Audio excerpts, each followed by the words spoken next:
গছ-গছনিবোৰে গ্ৰহণ কৰি আমাক গছ-গছনিয়ে অক্সিজেন গেছৰ যোগান ধৰে। কিন্তু তোমালোকে মন কৰাচোন, এই আমাৰ সমাজতে কিছুমান মানুহে কি কৰিছে,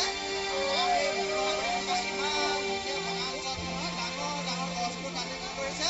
নদীত খৰি কৰি বিক্ৰী কৰিবলৈ দিছে। এনেধৰণে যদি খৰি কৰি আমাৰ অৰণ্যখন ধ্বংস কৰে, ভৱিষ্যতলৈ কিন্তু আমাৰ পৰিৱেশটো বহুত বেয়া হ'বগৈ দেই। এই মানুহবোৰ আমাৰ সমাজৰ কাৰণে ভাল মানুহ নহয়। গতিকে তোমালোকে যদি দেখা গছ কাটিবলৈ মানা কৰিবা।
গাঁৱৰ মানুহখনো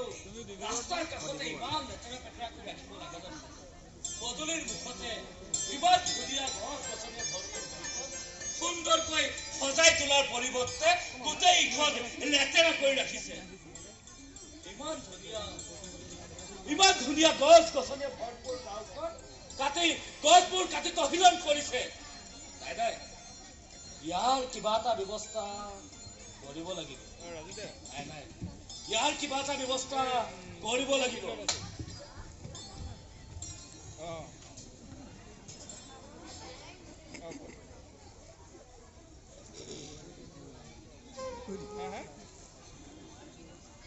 हेलो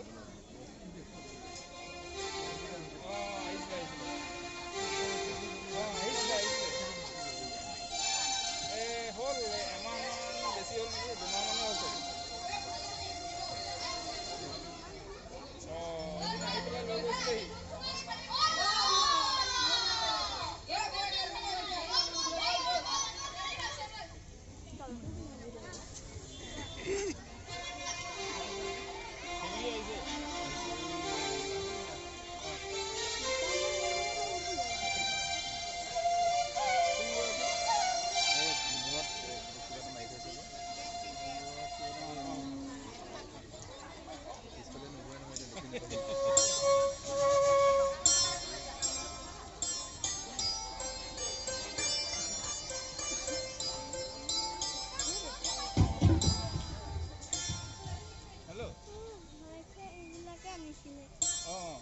দুমাহমান হ'ল আহি গৈছিলে আছে আছে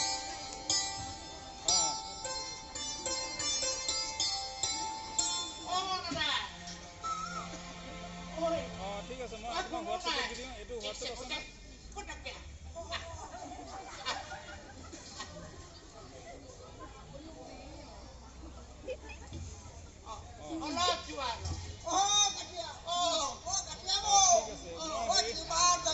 হোৱাটছএপলৈ এতিয়াই পঠিয়াই দিম হেৰি হ'লে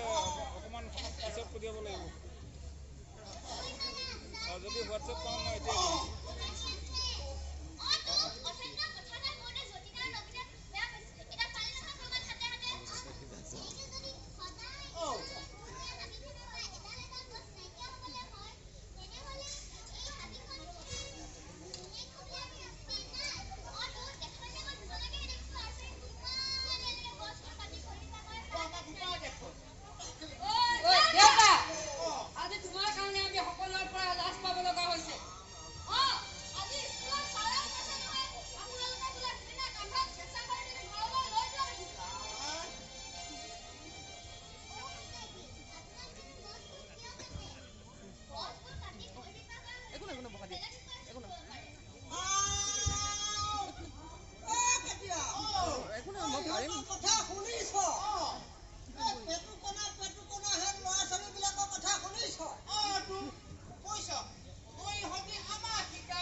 আপোনালোকে কিয় জানিও অবুজন হৈছে কিয় গছবোৰ কাটিছে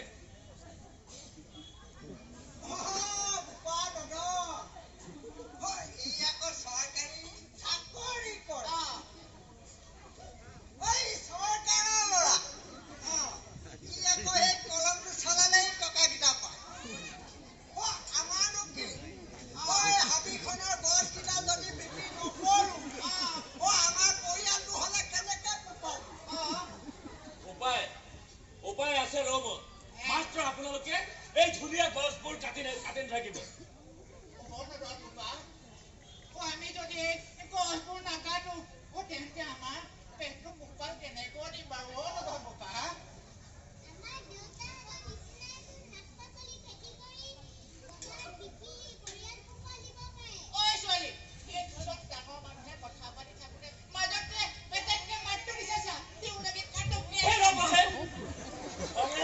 সমাধান নহয় মাত্ৰ আপোনালোকে এটা কথা মন কৰিব মালা আৰু কৃষ্ণাৰ দেউতাকৰ দৰে আপোনালোকে চব্জি খেতি নকৰে কিয় চাওকচোন বিঘৰ পানতে ইমানবোৰ মাটি এনেই পৰি আছে তাৰে যদি আপোনালোকে অতি কমেও 10 বিঘামান মাটি যদি আপোনালোকে খেতি কৰে তেন্তে হ'লেচোন আপোনালোকৰ সমস্যাই শেষ হ'ব মাত্ৰ আঁঠুৰ মূৰত সোণ বিচৰা নিচিনাকৈ পদূলিৰ মুখতে হাবিখনৰ পৰা যদি এডাল গছ কাটি বিক্ৰী কৰে তেনেকে হলে কেনেকে হ'ব হে চাওকচোন এফালে ৰাস্তাৰ কাষটো যিহে লেতেৰা চৰকাৰে অনাময় আঁচনিত শৌচাগাৰৰ ব্যৱস্থা কৰি দিছে কিন্তু সেই শৌচাগাৰত হাঁহ কুকুৰা ছাগলী বান্ধি আপোনালোকে ৰাস্তাৰ কাষে গৰু ছাগলী বান্ধি ৰাস্তাৰ কাষটো লেতেৰা কৰি ৰাখিছে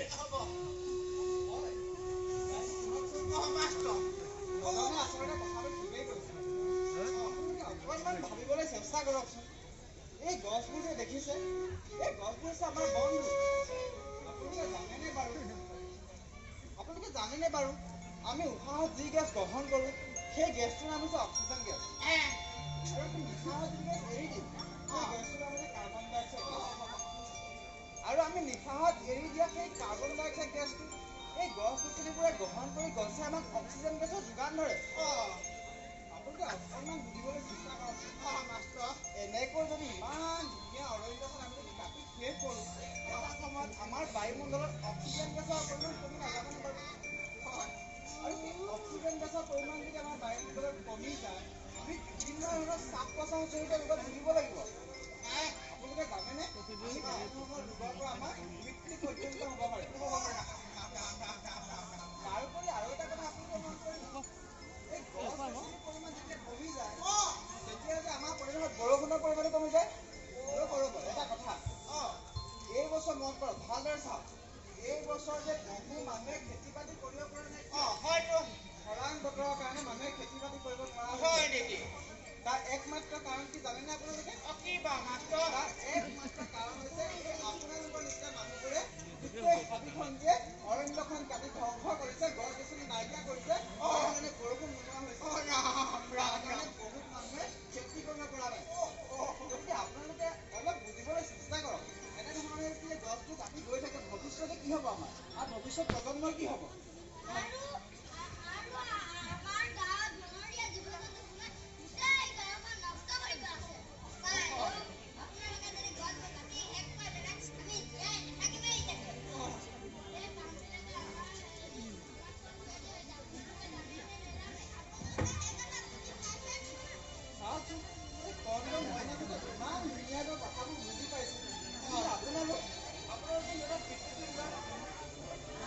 আপোনালোকে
সজাগতাৰ ফলক এখন লৈ যদি ইয়াৰ পৰাই যদি আমি এটা সমদল ওলাওঁ বেয়া হ'ব নেকি ছাৰ?